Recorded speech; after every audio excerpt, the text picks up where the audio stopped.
خبرو اورېدو والا ټولو ته سلام دی زما له طرفه. باقي زه چې دی نو ما به پیژنې احمد ګل مې نامه ده او ټول عمر مې د پښتنو ته مې لسونه وکړه. غیر چاپېره زموږ خواږه پښتانه چې دي د دې ودونو کې د دې په بیټکو کې او په ټي وي کې او په ریډیو کې او په سټودیوګانو کې او ریکارډونه هغه دا مونږ دې کې د خپله زندګي تېره کا 30 کاله ما دا ډیپټي وکړه. کوم وخت کې چې ما میله څه شروع کولو نو زه دغه وخت کې په اسکول کې 3 جماعت کې وم او زما ټول عمر چې ونو دا 12 کاله وړوکی وم. خو بس میله سره مې ډېر شوق و، پسه مې شوق و چې زما ترو دا کوم مشران چې ډېر مړه دي، ډېر د ډېر عمر دي، ژوندي دي، نو هغوی ټولو پېژندو. د اوسنی زمانه مخلوق چې نوی دی نو ده به دې به نه و لیدلی او نه یې پېژندو. ګل خان نامه وه زما د تره، ډېر ښایسته ګویه و، ډېر ښایسته هارمونیم یې غږوله او ډېر ښایسته هغه ځواني هم ښایسته وه او نامېدار سړی و. خلکو به لکه هر ځای ته بوتلو، میلس به یې کولو. نو یو د راڼو ګړی دغه ګل خان و، یو د پېښور ګل خان و. د پېښور ګل خان زما تره و، د راڼو ګړی علم خان نامه و د هغه ورور و. زه د خپل تره نه ډېر متاثر وم چې ډېر خوږ سړی و. بس زما میله سره شوق پیدا شوی، خو زه ماشوم وم او ما چې زه به د اسکول څنګه پرېږدم او زه دې میلس ته وځم. هغه زمانه کې پیسه نه وه، ډېره غریبي وه، ډېره. اوس د 30 کالو نه مثال دی 12 سال وباسه نو دا هم ډېر عمر شو که نه. نو ما اسکول نه به پټېدم. پلار به مې ویل چې دې اسکول ته ځي، په منځ کې به زه پټېدم. یو 3 میاشتې مې پلار اسکول ته رانغو، خو 3 میاشتې بعد راغو. استاذ ته یې ویل څنګه دی دغه هلک څه ښه شوی دی، تعلیم معلم کې ښه دی. ماسټر ورته چې استاذ وی خو دا 3 میاشته نه راځي، اسکول ته مخ نه راړئ. ویلې نه ماړه ویل او پلار مې راغو کلي ته، کور ته راغو. چې کور ته راغو د شپې ماسخوتن و، زه یې ګیر کړم. ما ته یې ویلې څنګه چلې هلکه ته اسکول څه پوه را پوه شوې؟ ما ورته ویل او ولې نه پوهېږم، اسکول په مینه ویم. ویل دا 3 میاشته چې ته نه ځې نو څنګه اسکول وې؟ بس غلی شوم. دا ولې تا باندې څه چل دی؟ میره دادا دا درته ویم چې زما اسکول سره نه لګي او ما میلس له بوځه. ویل بس د لاسه ونیوم سهار کې و، سیده تره له بوتلم. تره مې ښار کې اوسېدو. هغه ته یې ګل خانه دا وراره دې واله بس نه کې اسکول نه وای نو چې نه وای نو بس د سره څه چل وکړه. او زه خو تره اورېدلی وم پټ پټ. تره له یې ورکړم، یو 2-3 ورځې مې تره سره وم او بیا د لاسه ونیوم. اوس تره زما ریډیوټیشن کې خو د هغه ټیبي وه، هغه ځواني ماني د هغه غریب بیا ختمه وه. ریډیوټیشن ته یې بوتلم. په هغه زمانه کې خو ټیویګان نو، ریډیو پاکستان و، چې بوتلم افسر ته یې مخامخ کړم. ویل زما دا وراره واوره. هغه ویل دا خو ډېر ماشوم دی، دی به څه وایي؟ وایي چې ته خو یې واوره که نه. په دغه وخت کې پروډوسر چې ونو دا د بنو رشید علي خان ډیکان نامه وه، هغه ته یې مخامخ کړم. اوس هغه ویل چې دا خو ماشوم دی. ویل ته ځي وخوره. نو هلته خو سرکاري نوکرانو سازنده ټول ساز شروع شو، ټپې جوړې شوې. ټپه مې وکړه، ډېر ښایسته ټپې مې وکړې. ورپسې مې لوبه وویله. بس هغه افسر ویل بلې نه هیله راشه. تره ته مې ویل ګل خان ته چې دنه ریکارډینګ وکړو. هفته بعد اډیشن خو مې ورکړو، هفته بعد ورغلم. خیال محمد هم راغلی، هم ماشوم و، هغه هم د 10-12 کالو، یا د ما نه به 2 کاله مشر و. هغه هم راغو، هغه هم 6 ریکارډه وکړو، نه 3 ریکارډه او ما 6 وکړو. هغه دا لوبه ویله چې زما د ښکلې ځوانۍ بیا نوی دوران دی او اور په سالو واچو یاره سرتوره به درځمه، او بله درېیمه دا ویل چې څنګه شور ماشور دی ووږی. دا 3 سندرې هغه ریکارډ کړي او 6 ما ریکارډ کړي. هغه وخت کې ما دا ریکارډ کړه چې په نیمه شپه کړي اوازونه توره بلبله ناخاده خوږ اشنا د بیلکو زمانه، او په نیمه شپه د کوره وځي لیونی لیونی محبوبې نری باران دی، سبا سیل په دامان دی توره اوربله. دا زه تا ته دا د تقریبا د 70 سال خبر ورته کوم. او بله مې پاسېږه مجنونه لیلا ولاړه تورې سترګې سره لاسونه. او یو غزل روبایي ما په بچپن ویل وفا دې نشته جفا جفا ده د ګلستان بابا، چې زړه مې در کو دا مې سزا ده. او د رحمان بابا روبایي مې وکړه و محمود ورته نظر کوه مدام، چې غلام کړه خپلې مینې د غلام. 6 ریکارډه مې وکړه او هغې نه شروع شوم. په دغه وخت کې زما پیسې چې وینو 7.5 روپۍ ورځ وه، پیسه کم ځای وه.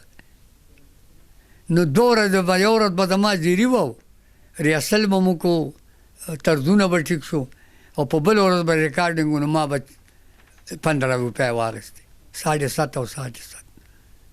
په هغې به ډېر کار کېدو په هغه 7.5 او 15 باندې.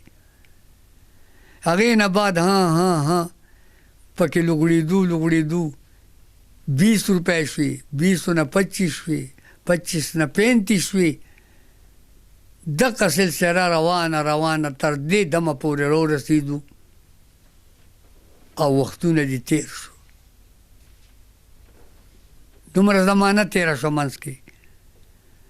اوس پاتې دا شوه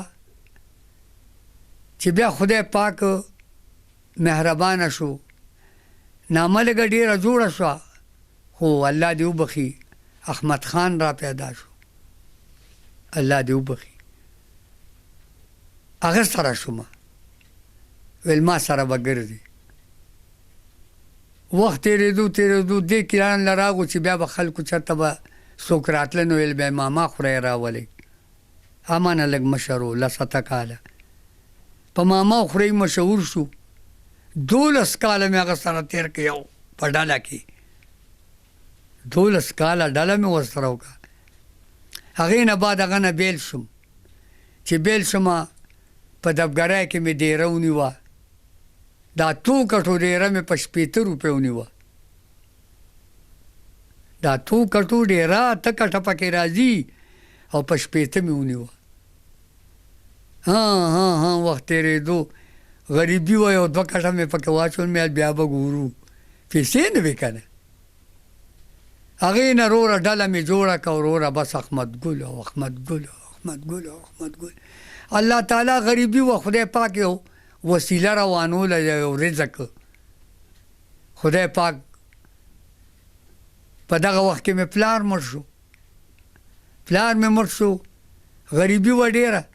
4 راته خویندې پاتې شوې، 2 راته رونه واړه داسې د 6-7 کالو پاتې شو، 4 خویندې.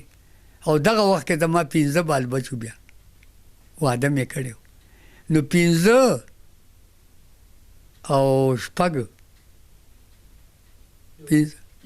11 مې دغه کابینه جوړه شو، یو مې مور شو، یو زه شوم. نو دا 14 کسان به مونږ لکه دې له به خدای ګټله او ما به ګټله. خو دا هر وخت به نو که نه، نو بیا داسې کار وشو چې بیا به مې دا پاندونه کول.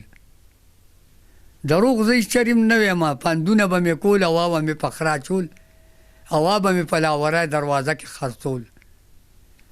نو سلامت بار به ما نه په پوکم 2 روپۍ واخېستو.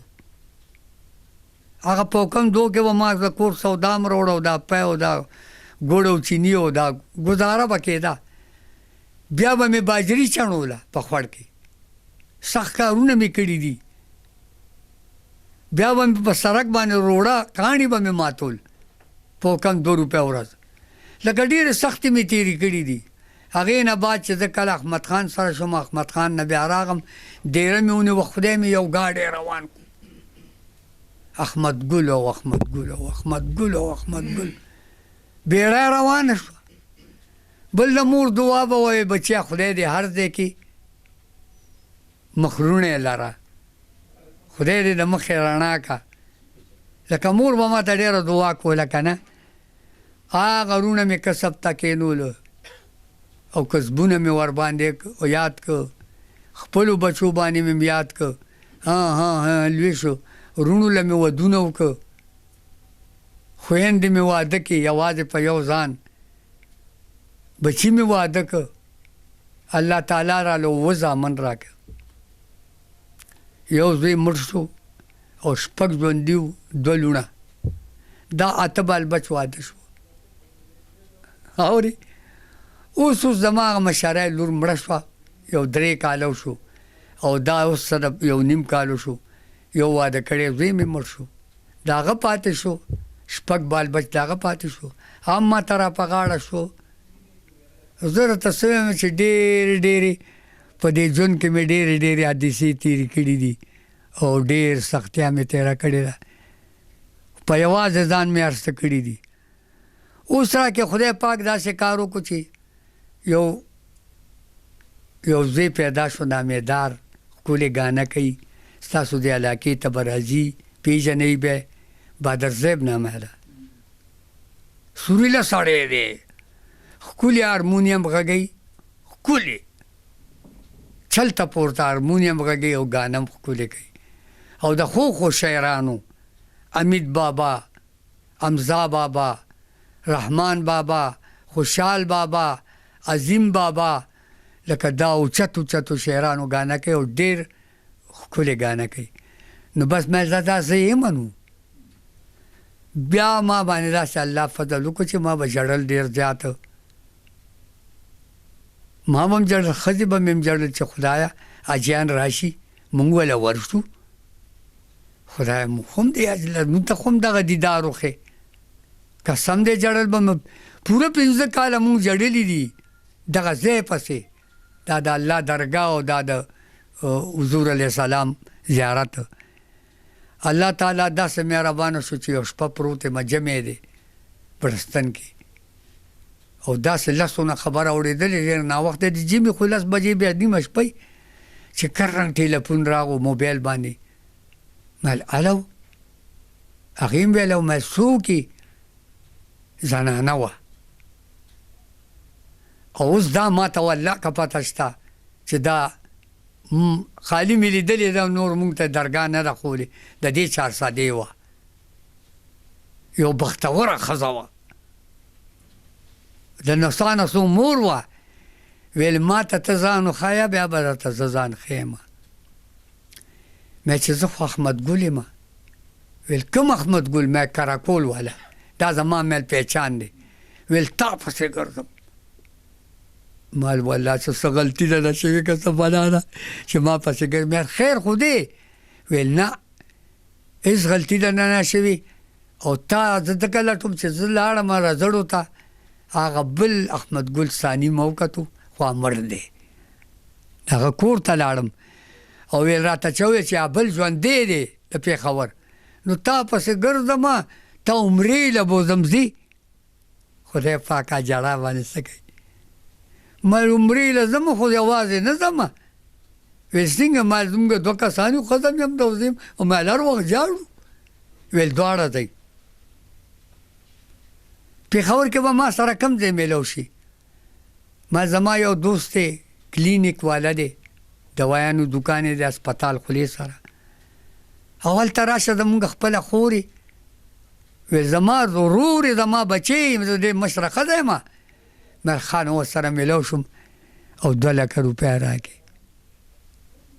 ښځه او خاوند لاړو، په 90 کې لاړو، 20,000 زمونږ خرچه شوه. عمره مې وکړه 14 ورځې. 100 ورځې بعد همدغه کال کې چې د کال اخریني شوه، بل سړي ټیلیفون وکړو عمرې له ځي. مې عمرې له ځمه خو 3 کسه یو. ویل 3 واړه ځئ.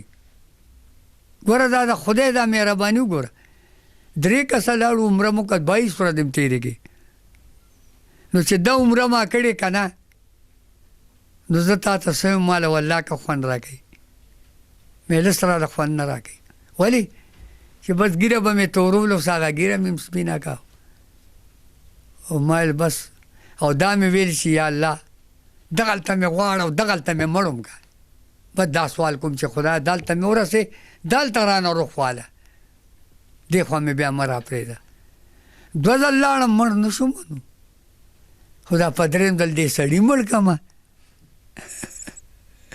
وګوره داسې کسبه دي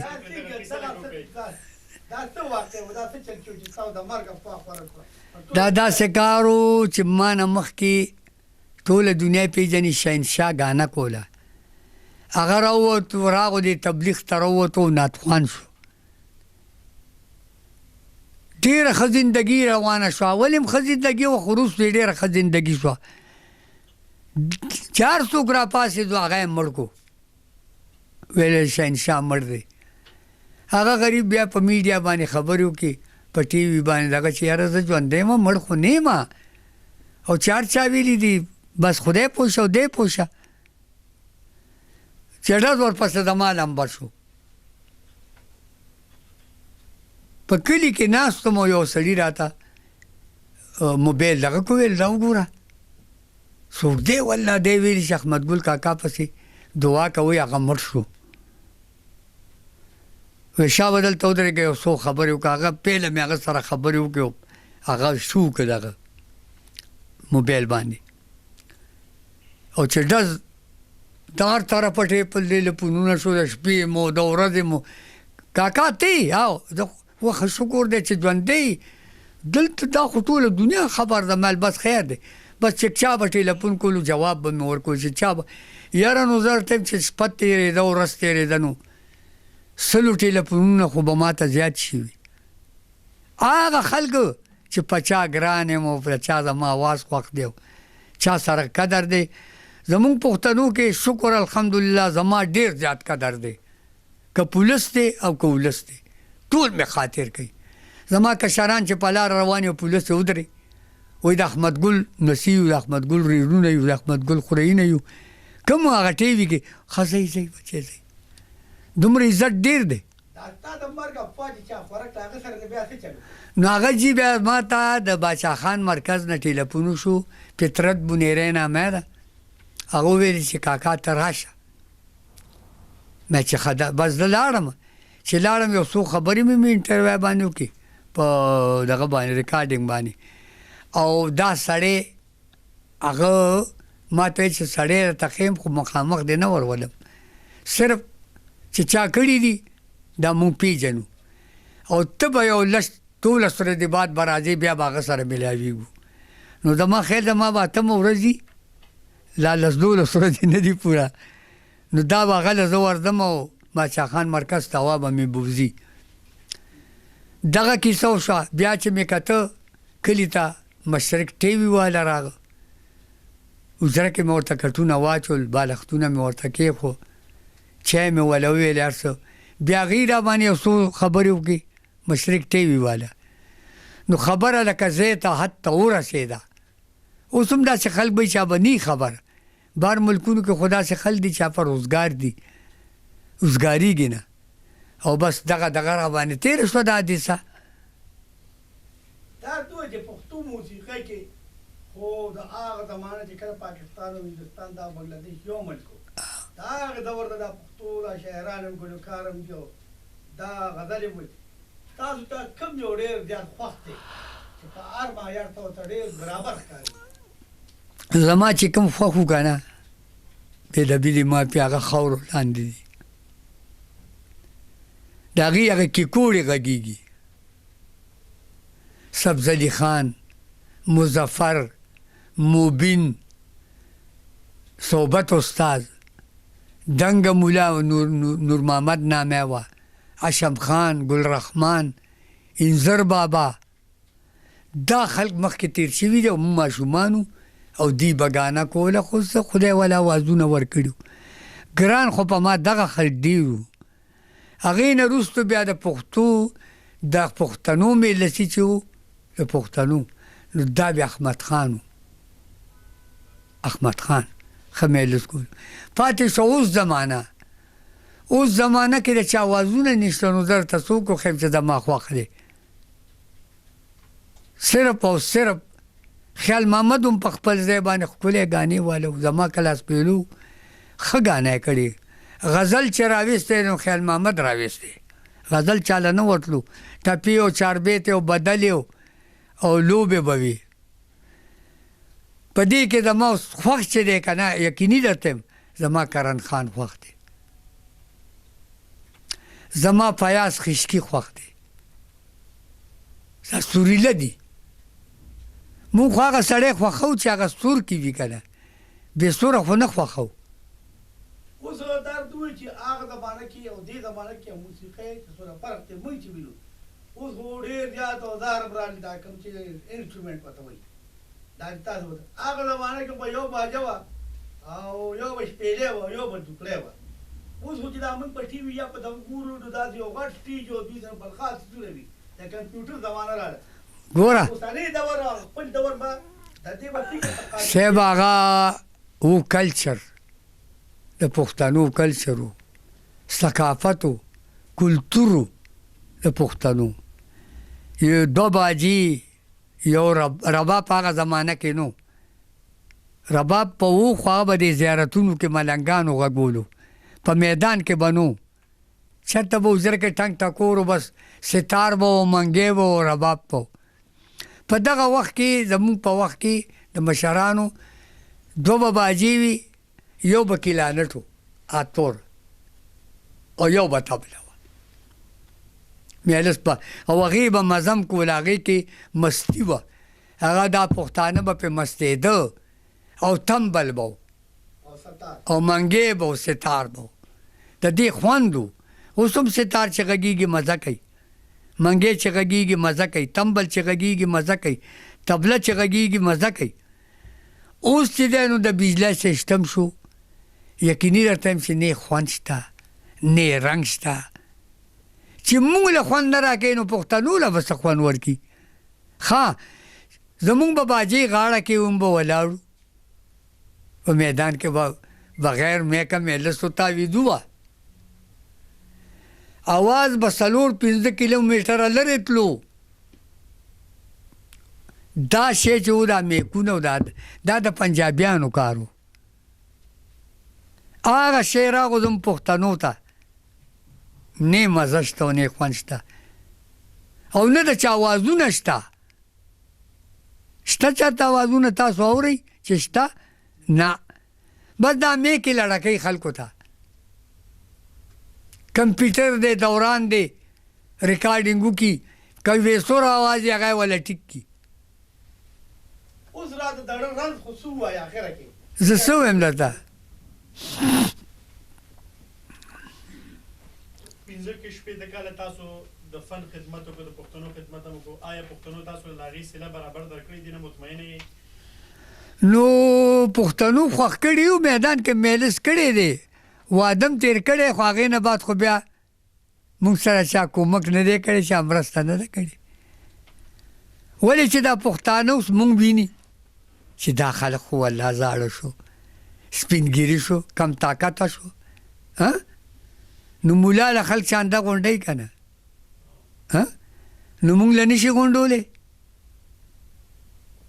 چې نن احمد ګل بیکاره دی بېروزګاره دی سپینګیری دی والله پښتانه به موږ له رانه کړي والله چې خیر راکوي خو چې څوک خو مخکې شي که نه نور موږ پښتنو ډېر خوښ کړي یو ډېر فکران یو خو بغیر د خاده نه نه چې واده خادي وي نو فکران یو که نه مجلس ورته وکړو که نه جی دا دوی چې کله ریډیو له تاسو بیا د هغې لپاره پاکستان ټي ډي وي چې نه راغلو او د پاکستان ټي ډي وي چې تاسو کله تللی وی او هلته تاسو روبې غزل څه ویلو لوگ ورثه پروګرام به کېدو په اسلام آباد کې لوگ ورثه هغې له به مونږ دا ټول بیا راغونکو ریډیو پاکستان والا هم به لاړو دا خو لا ډېر ښه شیزونه راووته به یو دری به بیا راته وغواړوله او په هغې به یې راته میکونه ولګول او مونږ به مجلس وکړو هر سړي به دو ایټم و دقه ما په پنډی په اسلام آباد کې لیدلي دي هغې نه مونږ شروع یو چې ډز دلته قدرت فرمان الله جان صاحب د رزړو هغه کالج کې تعلیم کول هلک و زه ملک وم او ما سره ډېره لګېده زه پې ډېر زما واس پې ډېر ګران و زه پې ګران و ما ته احمد ګله وی که ټلویزیون جوړ شو زه به پکې سینیر فیل افسر یم زه به تا راغواړم او حقیقت په چې ټي وي جوړ شو نو فیل افسر چې پروډوسر دا فرمان الله جان نو زه یې بوتلم هغه وخت نه چې زه شروع ما په قسم قسم پروګرامونه زما لکه ما پکې دا وکړه چې ما چیټای مو ویشلې رانه ډاګیم جوړ کو زه خبر نه یم چې غم که خوشحالی ویشمه زه خو چیټای ویشم را کوڅه کې سیکل یې راکړی دی او جامې مې د ډاګیانو اچولې او په هغې ګرځم ډاګونه ویشم په ډرامو کې ما کار وکړو او زه هم بې تعلیمه خو په ما افسرانو ازمیخ کړی دی زه خدای پاس کړی یم پکې قسم قسم کار دی ما ته را کړی دی قسم درته خورم چې ما ته یې لنګ هم والی دی د څلورو صوبو جنګ و سند او پنجاب صوبه سرحد او بلوچستان چا کولې په سر کړي دي چا دغه د سن ټوپی په سر کړي چا هغه لباس ما ته یې پکې لنګ والی پنجاب یې را کړی دا مې هم وله کړي دي خانه پی ټي وي کې نه ما په سټارټنګ د ریډیو پاکستان نه دی ما خو هر څه ویلي ټپې چاربې ته هر څه مې ویلي خو مشهور مې نه مې دلبري نه دلداري وکړه ویم درته دې نه بیا هسې مې نامه جامه ډېره وه په ټي وي به راتلم ټپې چاربېتې بدلې ټپې مصري هر څه به مې کول لوبې به مې ویلې خو چې دا غزل مې وویلو که نه نه مې دلبري نه دلداري وکړه د دې نه لاړم ځوانه بس چې چا به چېرته به واده له لاړم خلکو به څوک راغلی دی هسې مې د زوم سره خواري وکړه هغه راغلی که نه